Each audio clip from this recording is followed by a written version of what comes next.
Хусаад хож, за мөн үнэт чулуу эдлийн суглаанаас хож зэрэг цахим орчинд олноор суглаа явагдаж иргэдийг хохироох болжээ. За тиймээс дээрх хууль бус үйлдэлийг яаралтай тасан зогсоох ёстой гэж нийслэлийн иргэдийн хурлын төлөөлөгч төмөр төмөө үзэж хуулийн байгууллагад хандаад байгаа юм. За нийслэлийн иргэдийн хурлын төлөөлөгч гэдэг бол иргэдийн нэрийн өмнөөс хууль бус асуудал гомдол гаргах, асуудал дэвшүүлэх эрхтэй байдаг. За энэ эрхийнхээ хүрээнд тэрээр хууль бус суглааны асуудалд анхаарал хандуулж байгаа гэж мэдэгдээд байна. Хамгийн ноцтой юмнууд бол энэ хусуулдаг юм суглаанууд байна. Айгүй олон төрлөөр. Ингээд байнгын лайв буст хийгээл лайвдаал за ингээд 100 мянган багц, 129 мянган багц, 300 мянган багц гихчлэн $1 хожлоо. Тийм. Тэгээд за $100, 100 айн, за $100 ажиллаа 360 мянган төгрөг.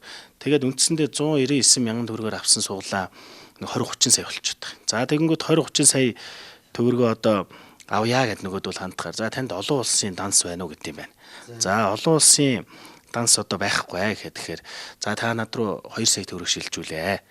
За тэгэнгүүт тань руу буцаагаад одоо ингээд бид нэр хонжуурыг чи хийнэ гэж хэлээл мөнгөний аваад блоклоод алах болчихдог. Одоо цахим залилан та бүхний бити өртөөсөө одоо энэ суглаа гэхэд одоо нэрийдлэр та бүхнийг залилж байгаа эдгээр нөхдүүдийн өгөөшөнд битгий орооч ээ. За энэ суглаа явуулж байгаа эдгээр одоо иргэдээ хайр найргуу шулж тон дээрэмдж байгаа нөхдүүдийг бол нэг нэгэндээ жоохон хайртай байгаа ч энэ үйлдэлээ таслан зогсоогооч бид нар бол цөөхөлийн хүмүүс дараа хэрээс хитэрлээл гэж ингэж хэлж байгаа юм.